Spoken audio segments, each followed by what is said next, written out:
saging. Kahit anong saging na available nyo.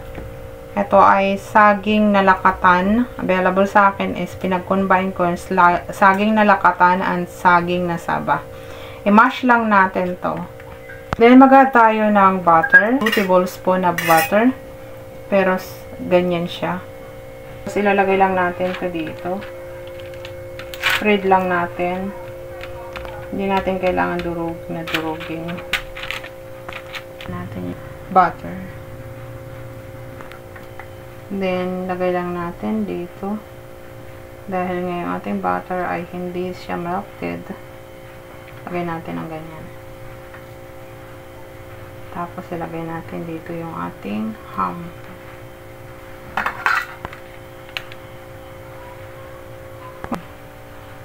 Ganyan natin. Roll natin siya.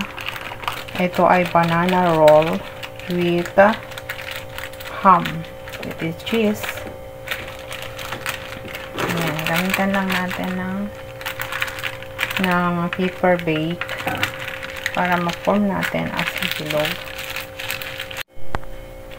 Natin dito ng oil or butter para hindi siya dinikit.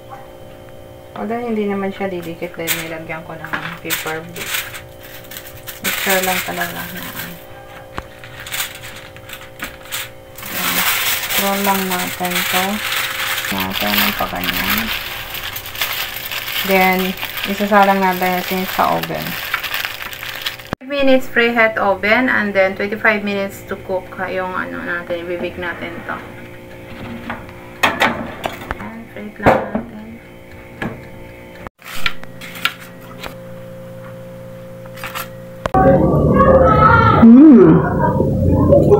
Yummy.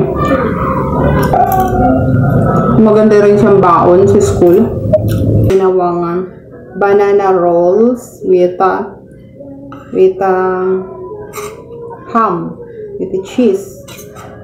May iba naman yung ating luto sa ating banana. Yummy. Magugustuhan to ng mga bata. Maganda rin siyang baon sa school. At magugustuhan talaga merienda to. Magandang business din.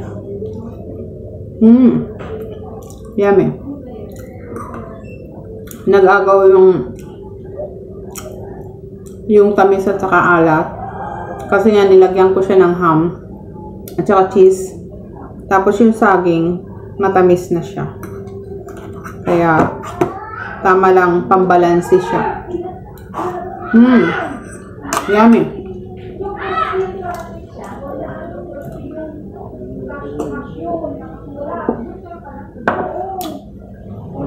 Thank you guys for watching. Please subscribe to my YouTube channel and follow my Facebook page. If you buy something, please click the yellow basket in my TikTok shop. Bye guys. Thank you.